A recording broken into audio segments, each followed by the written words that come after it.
Hello, and welcome to today's Safety and Health webcast, Driving Profitability While Protecting Your Employees' Safety and Well-Being, sponsored by Underwriters Laboratories Workplace Health and Safety. My name is Kyle Morrison. I'm the Senior Associate Editor with Safety and Health magazine, and I'll be moderating today's session. Thank you all for joining us. We'll start the presentation in a few minutes, but first I'd like to go over some housekeeping items. The views of the speaker and his organization are his own and do not necessarily reflect those of the National Safety Council or Safety and Health magazine. Mention of any commercial enterprise, product, or publication does not mean the Council or the magazine endorse them. At the end of today's webcast, we'll have a question and answer session. To ask a question, simply type it in the text box located in the lower left-hand corner of your screen, then click the Submit Question button. You can feel free to ask your question at any point during the presentation. You don't have to wait for the Q&A session to begin. We'll try to answer as many questions as we can. However, due to the large number of participants today, not all of the questions may be answered. However, any unanswered questions will be forwarded on to today's speaker. For basic troubleshooting information, please click the Help button located on your screen. At the end of the webcast, you'll be asked to complete an evaluation survey, and I'll talk a little bit more about that after the presentation. This webcast will be archived for 3 months, so you can access it after today's live presentation. Within about a day, just simply return to the same URL to access the webcast. Okay, with that, I think we're ready to begin. Our speaker today is Todd Hone. Todd is the Director of Global Workplace Health and Safety at UL, where he helps lead the company's business development initiatives, supports the client base, and provides strategic insight into sales and product support. Todd? Thank you, Kyle, and thank you, everybody, for joining. I'd like to talk a little bit about driving profitability and workplace health and safety, and just want to cover our agenda so everybody sees that. Today we're going to talk about some top trends and insight, so some little tidbits of information that you can take back to your organizations. We'll talk about the perfect storm and brain drain related to what's happening with our workforce. We'll dive into health promotion and what some organizations are doing to improve the health and well-being of their workforce. And then we'll talk about prevention, those aspects of health safety that we can derive from changing how we look at safety in the workplace, and I'll present a simple ROI model related to that. And then we'll conclude it with some final thoughts and some of the elements that you need to create a culture of safety within your organization. So let's just jump a little bit to some provocative insight, just to give you some background. 7 cents relates to the cost of a Tylenol pill if you went down to CVS or Walgreens to purchase that off the shelf. However, if you're involved in a workplace accident and receive a Tylenol through your healthcare provider, the typical cost of that is roughly $7. And a lot of that's driven by aspects of the healthcare environments, but there's a large component of workplace safety and health that is driven there as well.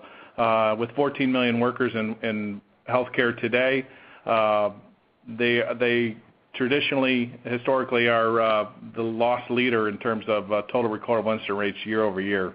So there's a large impact that is derived and transferred on to patients when an injury does happen. 80% relates to some benchmarking studies that UL has embarked on related to workplace health and safety. And the 80% is looking at organizations that are best in class. And when we say best in class, their total recordable incident rate is 10x of their peers, or 10 times better than their peers related to accidents in the workplace. And the 80% specifically relates to they find and correct open issues within 48 hours, 80% of the time. So it's an internal benchmark that they use, but it also demonstrates a cultural aspect of their business that they're actively correcting deficiencies that they find. The number 16% relates to the cost of workplace accidents, reflects what the cost of workplace accidents will be in 2014 compared to 2013. And the 16% is actually a percent increase. So workplace accidents across the board are increasing on an annual basis of about 16%. And we'll dive into what is contributing to those numbers and why they're going up.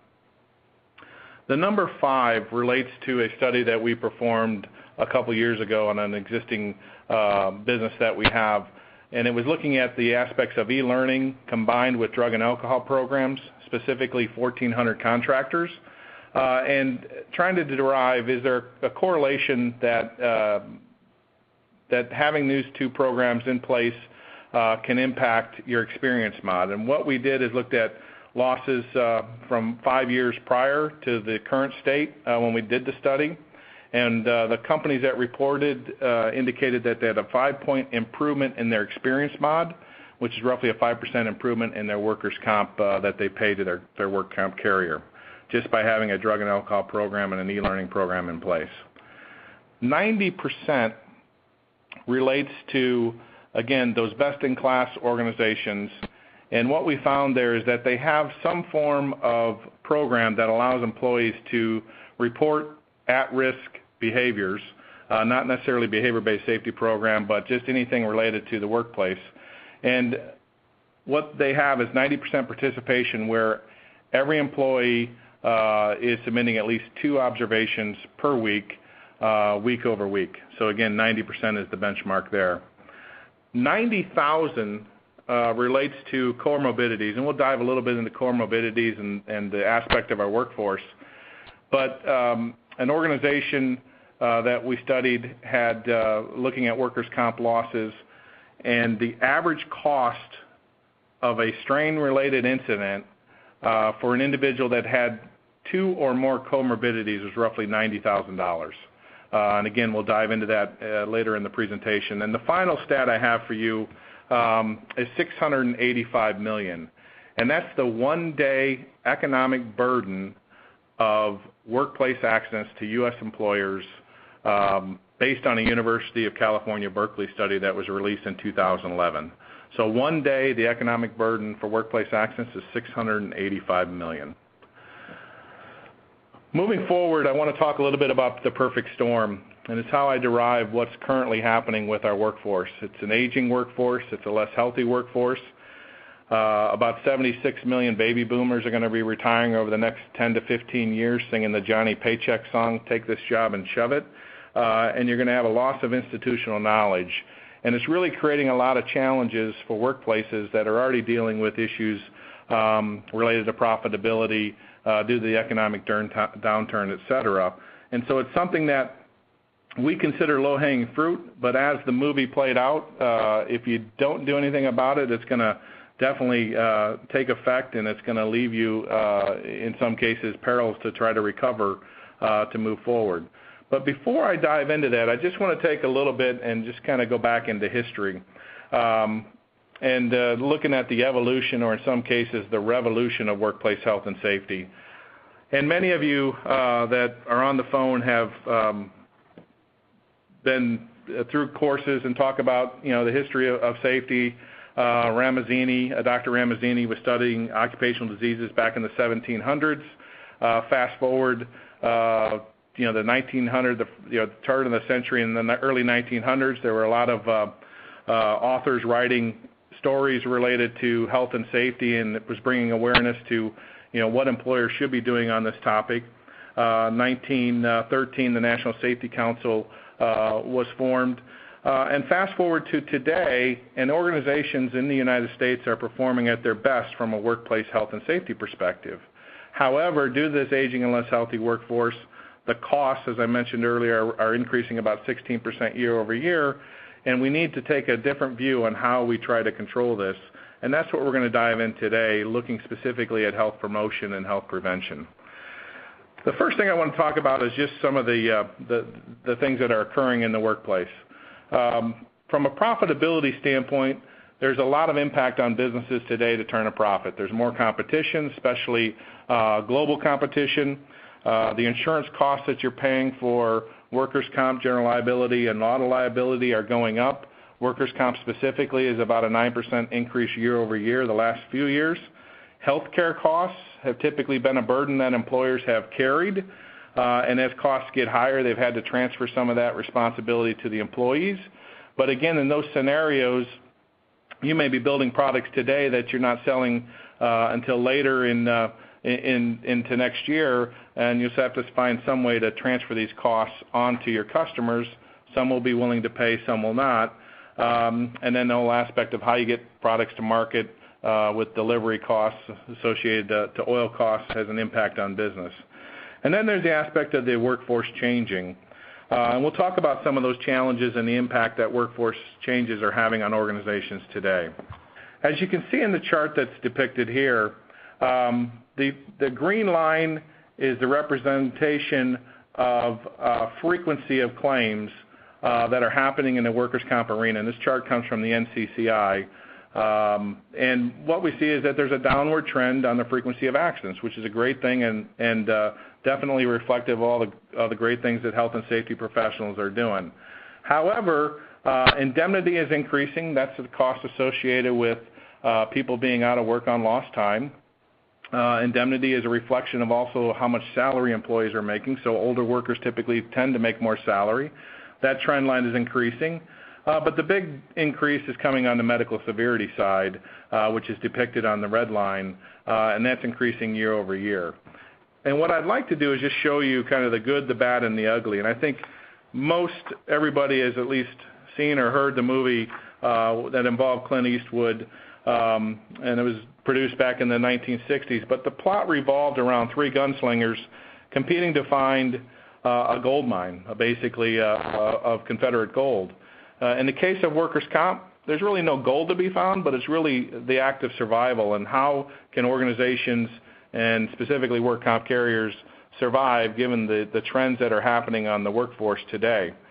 So we'll start with the good part of what has happened around workers' comp. And what we can look at today is that lost time claims are down about 50% since 1991. The fatality rate is down about 26% since 1994. Again, all accolades to health and safety professionals that have driven that improvement. The bad things that we're starting to see is that the indemnity costs, again, that's the cost associated with employees involved in lost time or restricted type accidents, is going up about 6.5% year over year, which is roughly about 112% increase since 2002. The medical costs, those costs associated with treating the injured employees, regardless if it's lost time or first aid or medical only, are going up about 9.5% year over year, representing roughly a 200% cost increase since 2002.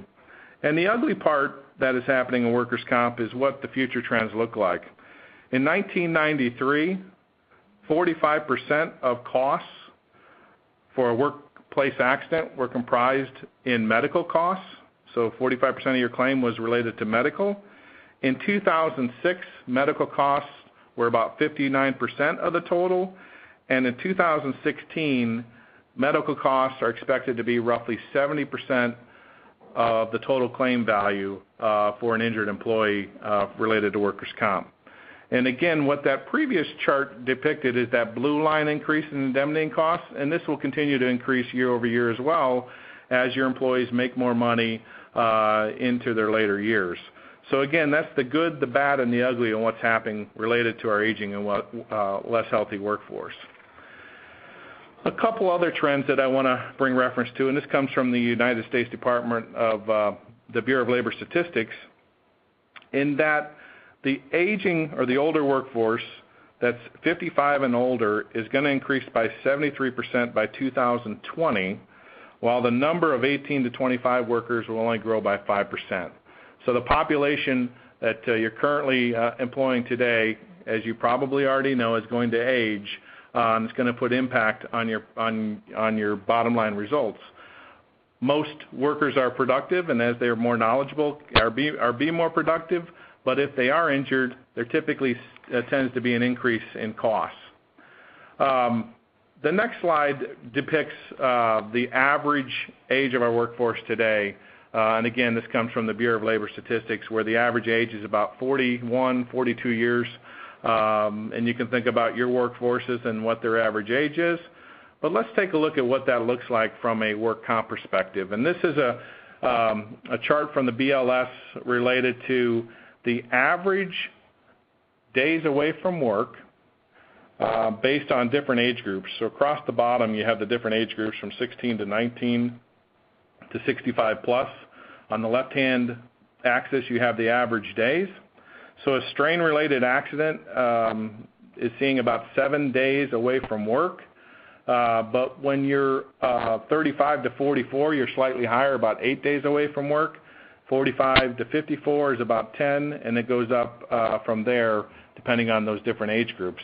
So again, it makes sense to us that as people experience injuries later in life, their ability to recover is extended, and that's very well depicted here in the statistics from the Bureau of Labor Statistics. So, what does this cost employers today?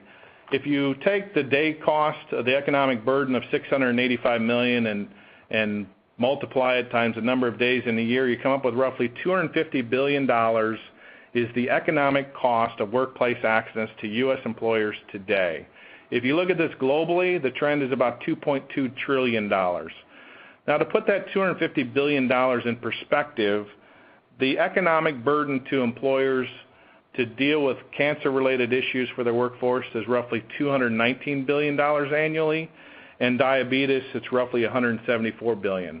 Again, all this information comes from that University of California, Berkeley study, but when you think about what you see or hear on the news or what's reported in the newspapers, the majority of information is focused on the aspects of whether it be cancer or diabetes or healthcare costs in general.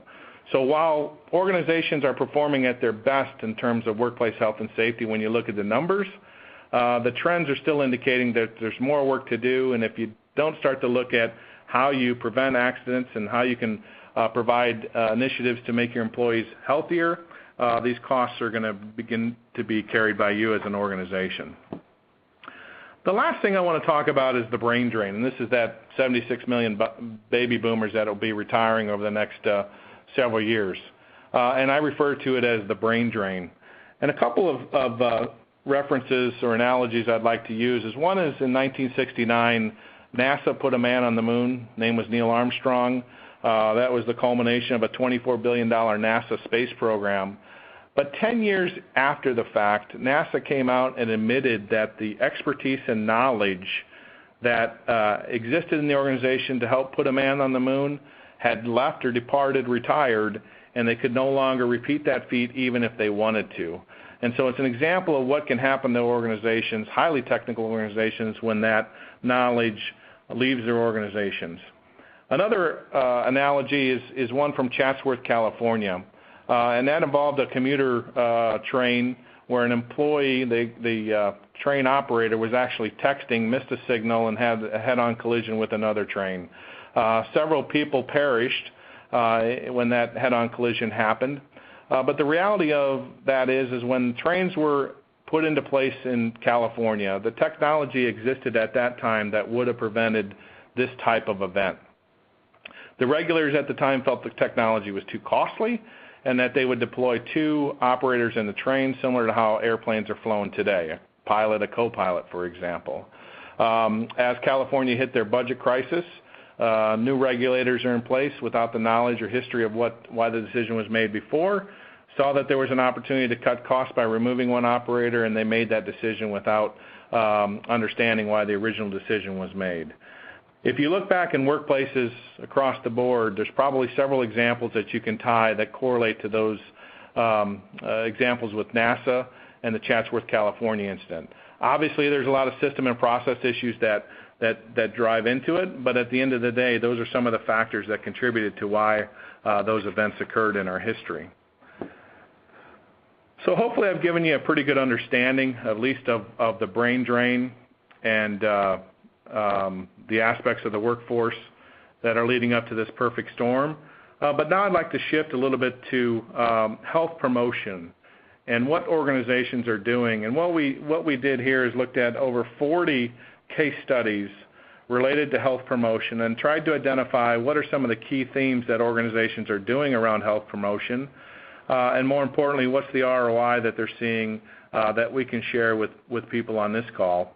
And then we'll dive a little bit into some of those aspects further. But before I get to that, I'd like to turn it back over to Kyle just to ask everybody on the call a polling question. Kyle? Great. Thank you, Todd.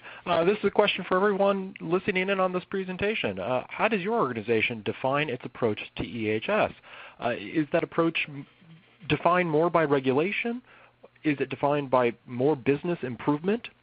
or is it defined equally between regulation and business improvement? So does your organization approach EHS by regulation, improvement, business improvement, or equally in between?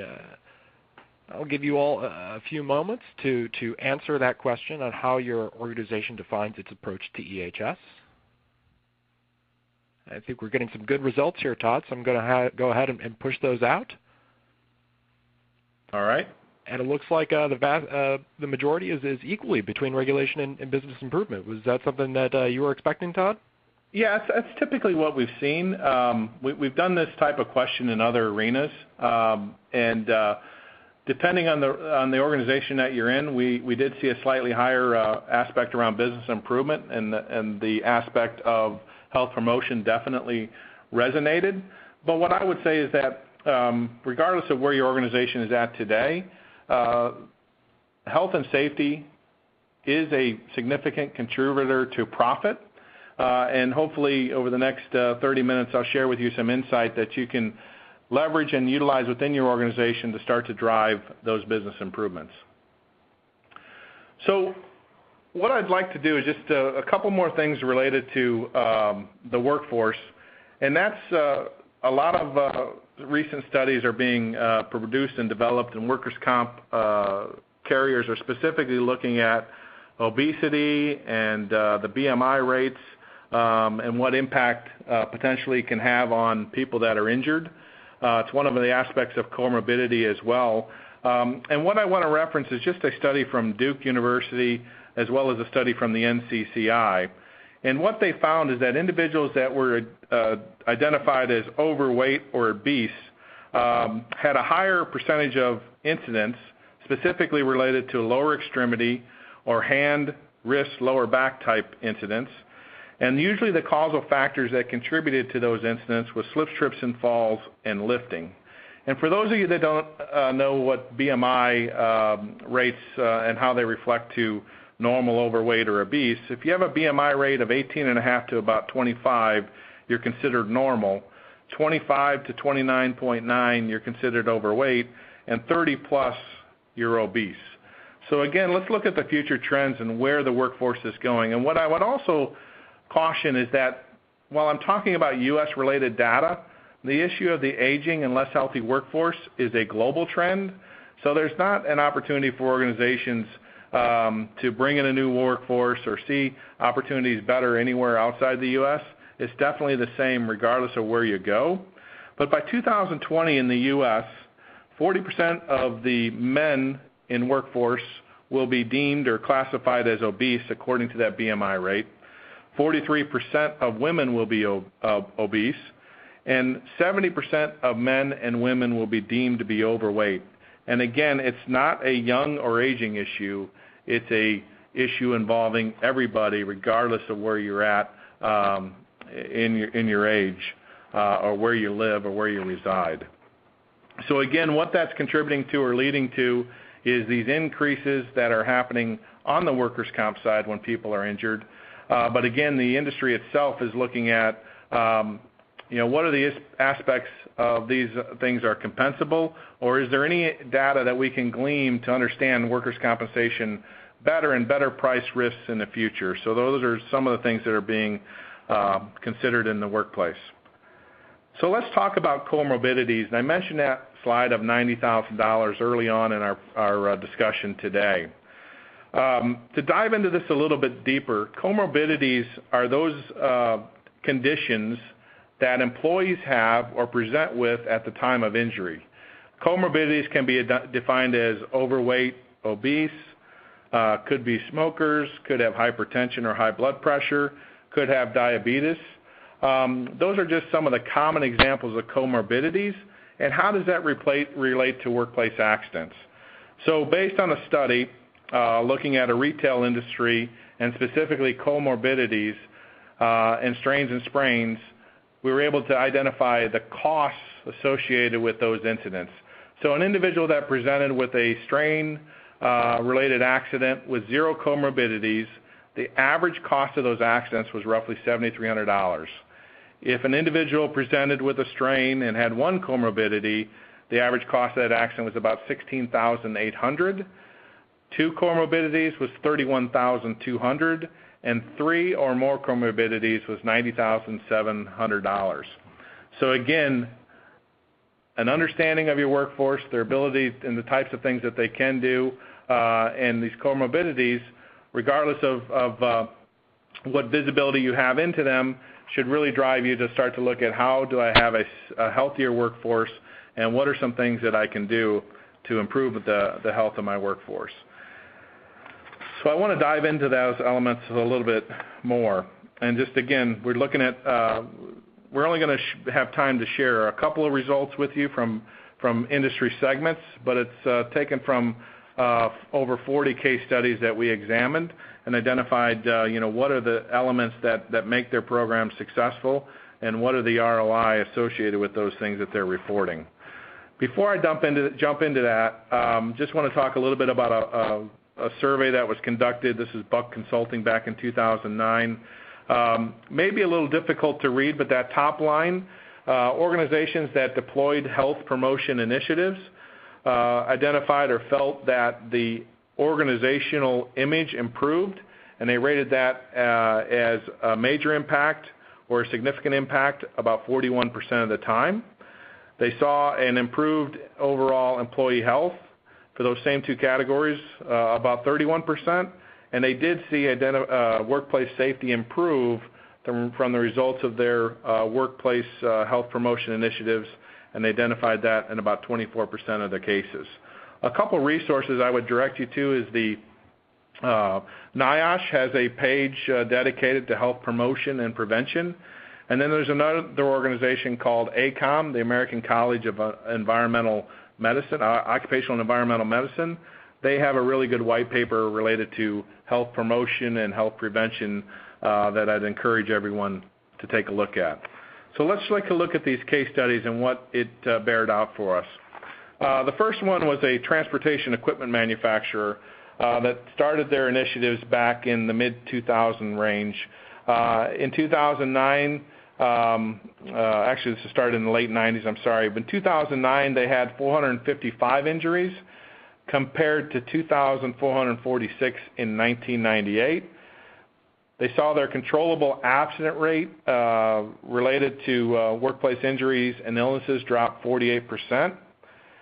For every dollar they spent on health improvement initiatives, they saw a return on their investment of roughly $3.27. And the CDC has reported that lowering obesity rates alone could lead to productivity gains of roughly $254 billion for U.S. employers and an avoidance of $60 billion in treatment expenditures. So again, that's one case study related to a transportation equipment manufacturer. Let's talk a little bit about an industrial operation located within the U.S. At the time of their study, they had 60 total sites. 41 of those were intervention sites, 19 were control sites. They studied over 43,000 employees. They saw a 241% improvement in the decline in disability days, and they also had 11,000 fewer disability days in their control sites over the 2-year period. What this equated to for them was roughly $5 million in savings, or $2 on the return of a $1 investment. So what are some of the elements that these organizations were doing? And we'll dive into that in a second, but one last slide here is the CFO magazine study where they had, on average, they saw the CFOs reported a $3 to $4 worth of increased productivity and healthcare cost spending related to every dollar they spent. In addition, the Partnership for Prevention, or prevent.org, through the aspect of having health and wellness programs in place, they report roughly a $6 return on investment for every dollar saved, as well as a reduction in sick leave absences of about 28%.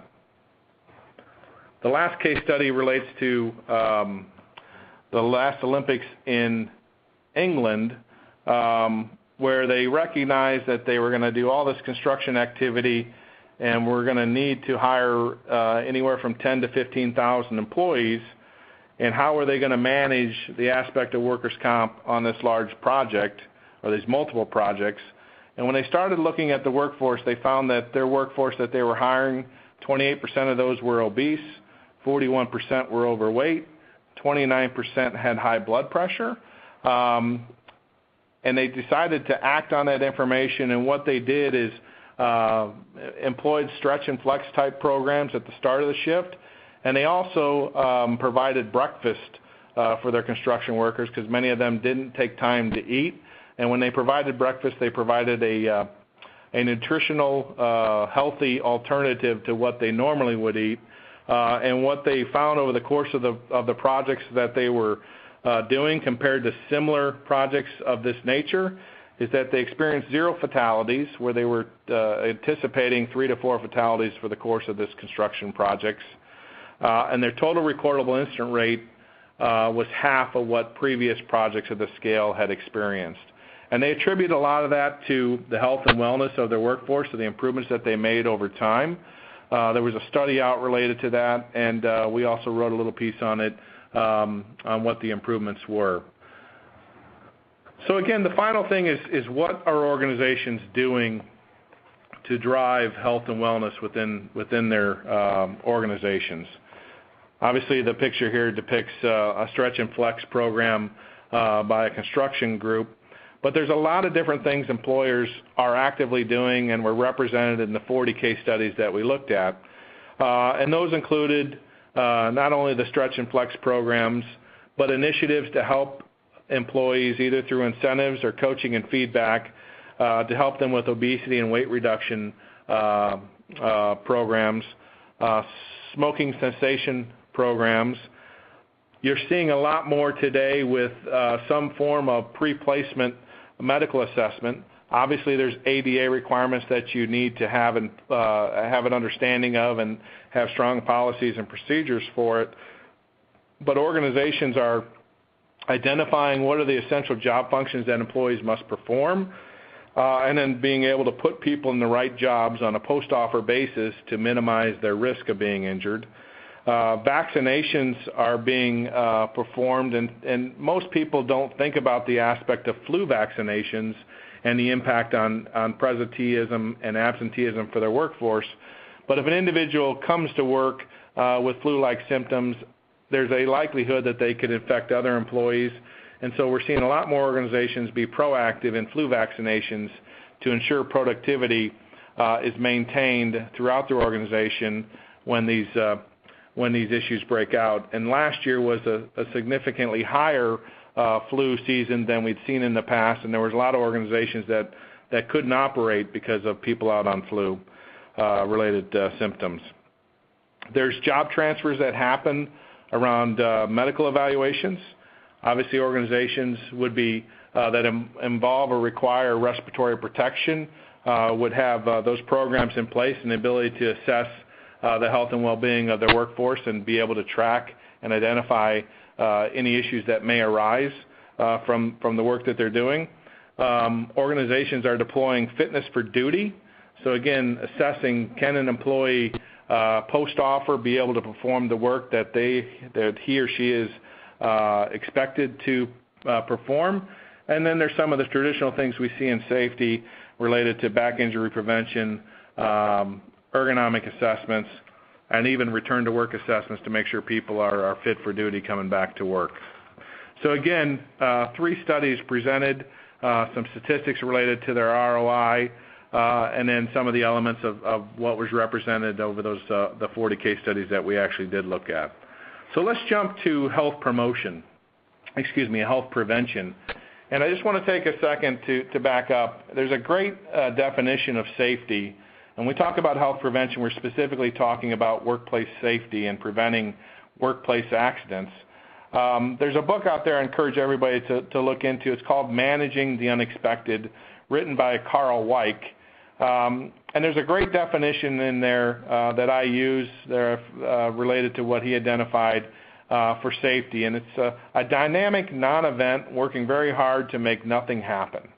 So think about safety today and think about some of the support that you get And while you may be having success, there's probably more support that you need, but your organization feels that, hey, we're not having accidents or incidents, so we must be doing a really good job.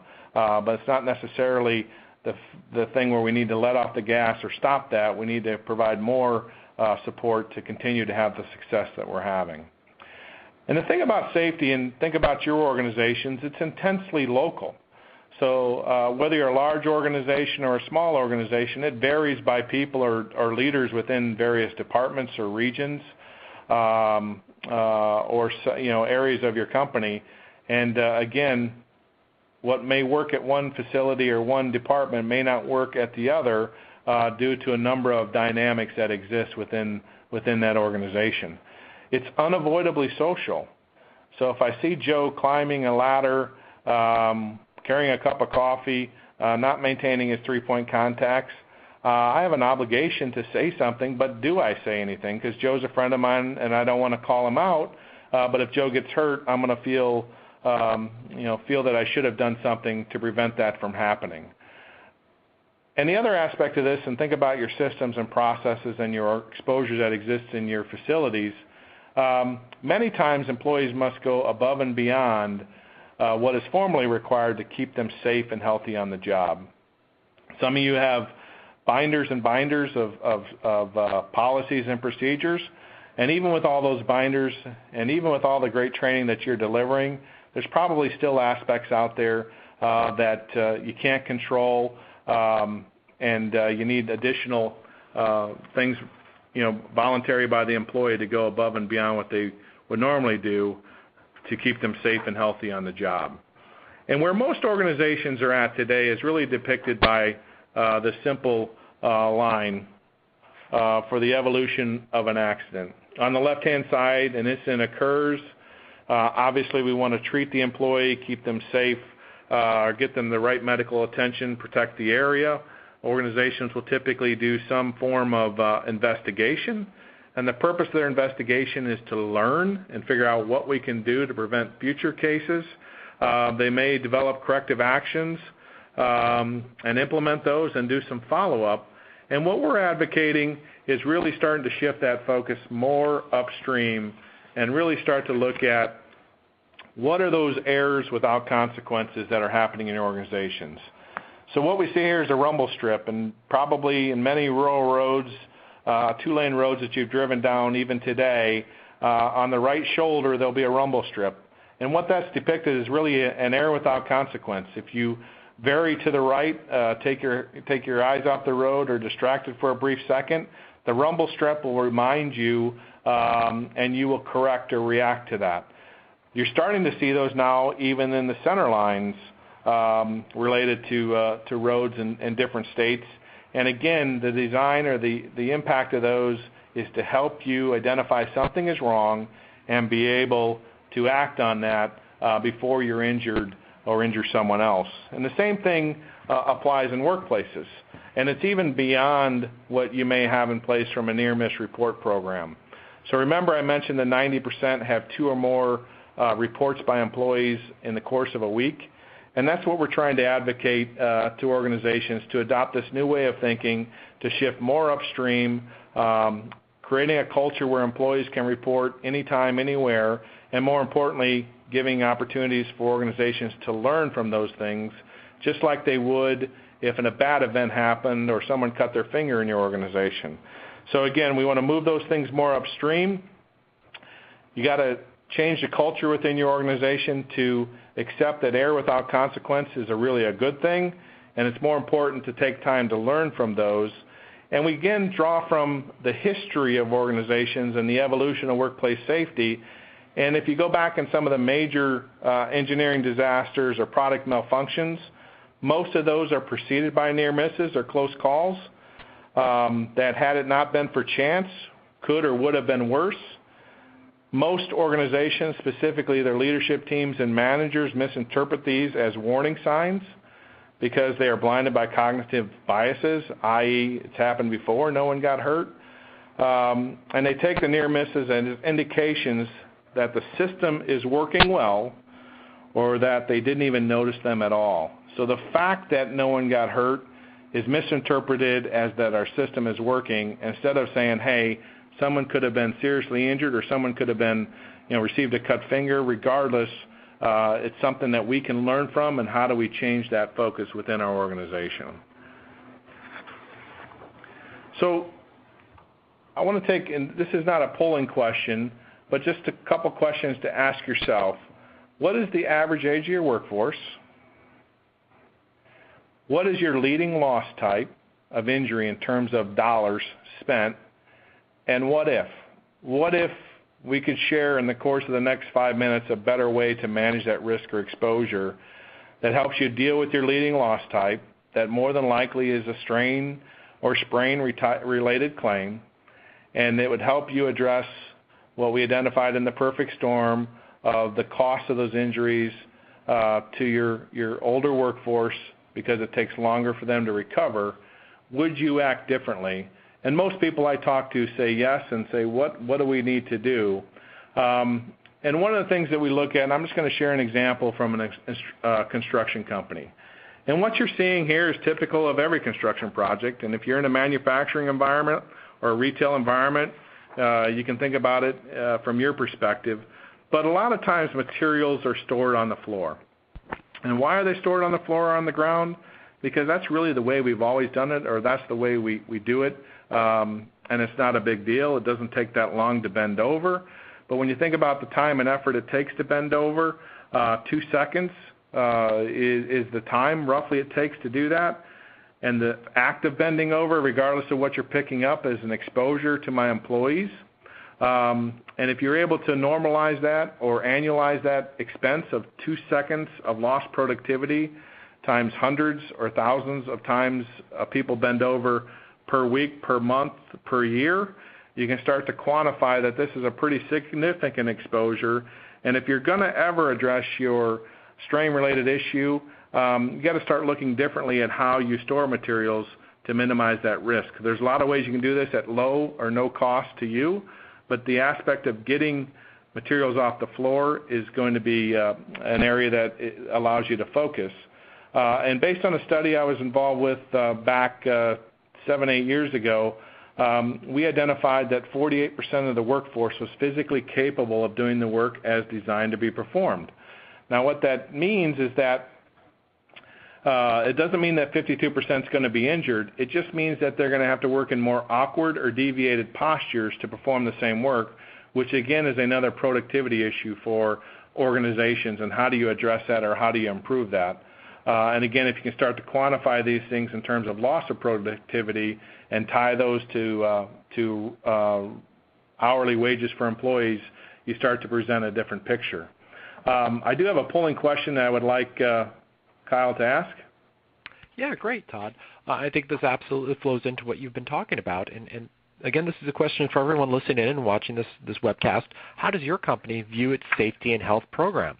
Is your safety and health program seen more as a cost center where it's a compliance and cost avoidance initiative? Or is your safety and health program more of a profit center where it's viewed as simply good for business, which I would believe would reference some of the figures Todd mentioned earlier. $1 investment brings back $3. So where does safety and health program, how is safety and health viewed by your company? So let's see what folks are saying right now. I'll get ready to push some results out. And it looks like about 63% see it as a cost center, where it's simply a compliance and cost avoidance initiative. Does that surprise you, Todd, that more people see it as a cost avoidance initiative?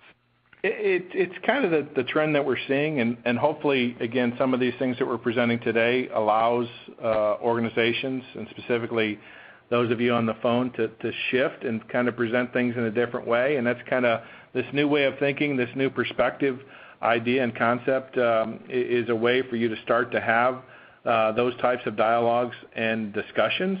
And so when we think about the profit center, the aspect of materials being on the floor, you probably have never thought about it from a safety perspective or a health perspective in terms of dollars and cents and what that costs you. You'd be happy if materials were stored off the ground, and that would be an ergonomic improvement that would address my leading loss type of strains and sprains. but most of your organizations want to make more money, and if they can make more money, that means more investment back into the business. And again, being able to quantify that, yeah, it only takes 2 seconds to pick materials up off the floor, but if we can improve it by a few inches, that's going to reduce my risk factors associated with strains and sprains and allow people to be more productive over the course of the day, and I can quantify that number back to my leadership team and what those savings could be. I'd also say that you can't do it 100% of the time, but if you can do it 5 or 10% of the time, you're going to have a tremendous impact on your overall profitability for the organization. So let's just take it one step further. So we looked at how materials are stored, and again, I'm using construction examples. Think about your organization and how materials are moved. And again, there's a simple way to look at this and be able to say moving materials from X to Y location. In construction, for example, it's typically done by people carrying it manually, but in other organizations, it may be done using some type of material handling equipment. And what I would say is if you see people or observe people moving materials manually, ask questions. How many times a day? How many times a week? How many times a month is this happening? How long does it take? So you can quantify that based on the distance that they're traveling. And what it ultimately comes back is to better job setup or coaching related to what materials you need for that day. But again, it's another way to quantify that exposure in terms of dollars and cents for organizations. The last one I'll talk about is work method techniques. And this is a picture that I took with a friend of mine down in Arizona on one of his construction projects. And we looked at this, and from a safety and health perspective, it's pretty obvious to you as to what the issues are. We have an employee standing on the ladder, twisting their upper body. Due to the awkward nature of the work, they have to have a helper there to assist so that the ladder doesn't tip over. Again, those are kind of obvious, but think about it from the worker that's standing on the ladder and the aspect of doing this 8 to 10 hours a day in Arizona in 120-degree heat, and how do you think that individual feels at the end of the day? And is this the right equipment that they should or could be using? And go back to the aspect that 48% of the workforce is physically capable based on the study we conducted to do the work. And what we found is their major deficiency on why they couldn't do the work had to do with range of motion. So think about in the construction environment, think about your workforces today and the type of work that they do. They're typically involved with a lot of activities with arms overhead, bending at the waist, working on their knees. In the case of this image, employee twisting at the hips. And the better solution would be to provide a platform ladder to work off of, and then your pushback from your leadership team is going to be that, well, that's more costly ladder than a traditional step ladder would be. But if you did the ROI, you could actually pay for that ladder in the course of a month, which is 5% with a 5-minute productivity improvement in the course of each day that employee works. If you're able to tie that to the salary that they make, you're able to make up for the cost of that ladder. And again, the productivity gains would be from that individual being able to face the work, being able to turn their legs, their feet, instead of turning their upper body to perform that work. And it'd be pretty easy to capture that 5-minute improvement in the course of 30 days to pay for that cost of that ladder. But just an example, just to help you further look at this, is one of the things I would encourage everybody to look at is what is your profit margin within your business? So how much does it cost to produce the widgets? How much money do we make on every widget that's produced? It's kind of basic 101 stuff. It's probably, for some of you, it's been years since you went back and looked at that. But due to the changing of the times, it's probably something that we need to revisit and be able to talk more dollars and cents with our management teams. So in the case of this example, we look at contract revenues for a construction business, roughly $20 million. Construction's pretty tight margins depending on which industry you're working in within construction.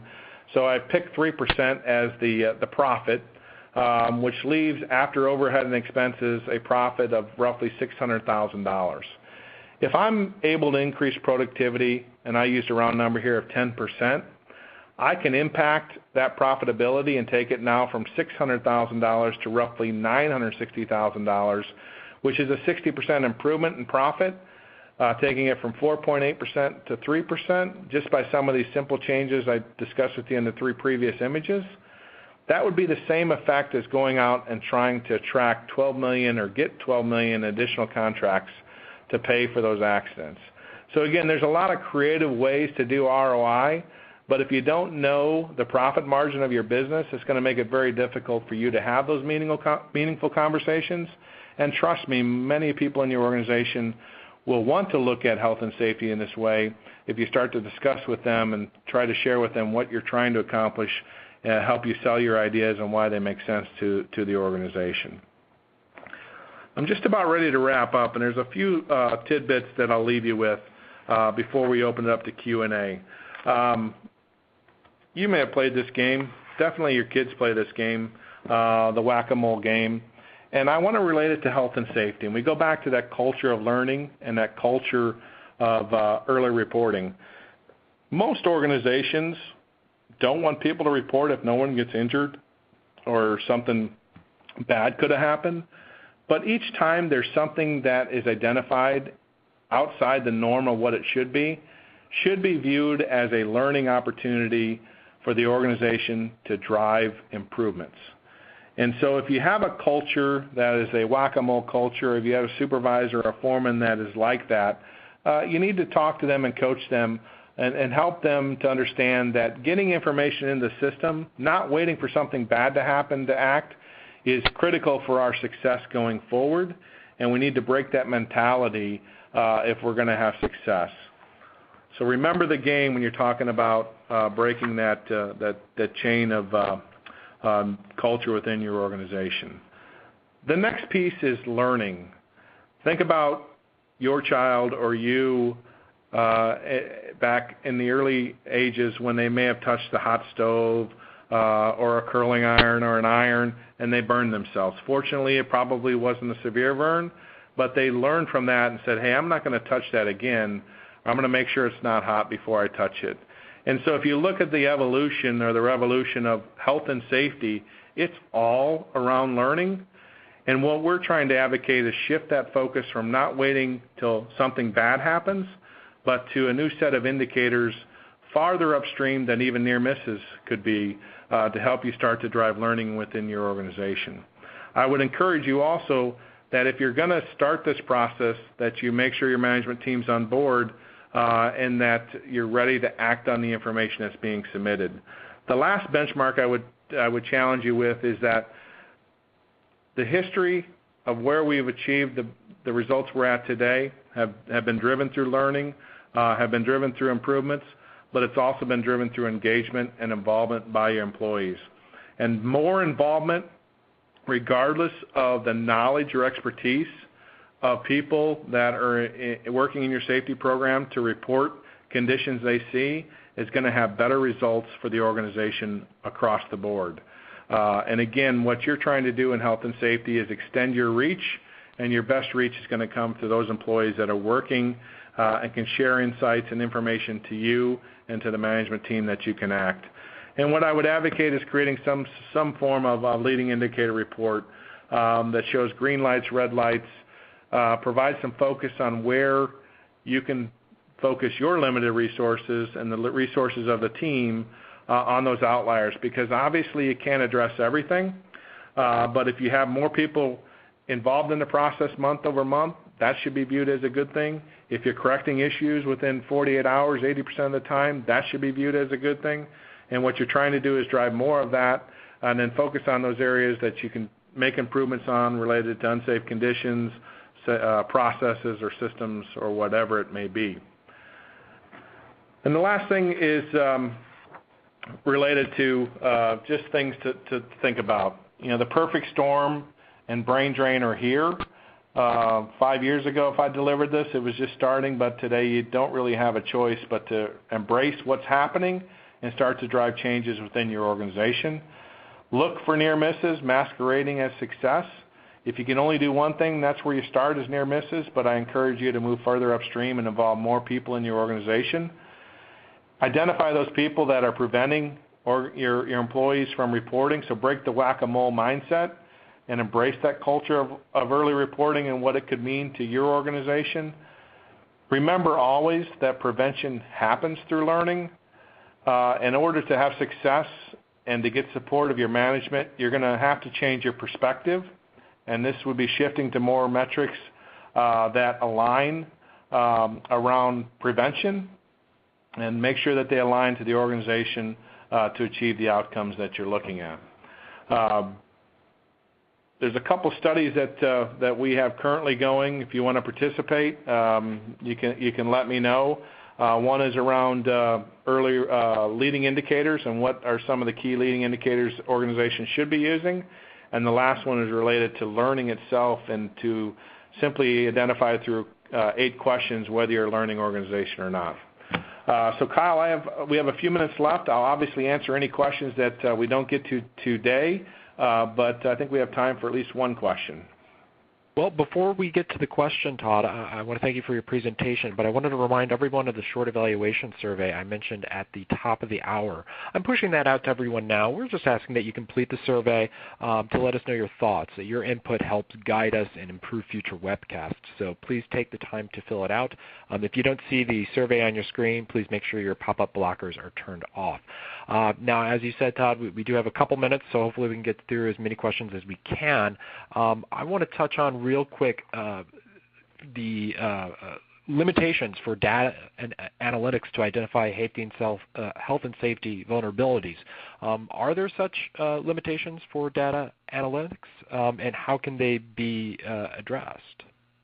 Well, I'm not sure I completely understand the question, Kyle, but here's what I think it could be leading to. So when we talk about culture of learning and culture of early reporting and people involved in the process, where most organizations have some difficulty, there's actually 2 areas. One is getting information to the right people at the right time so they can act.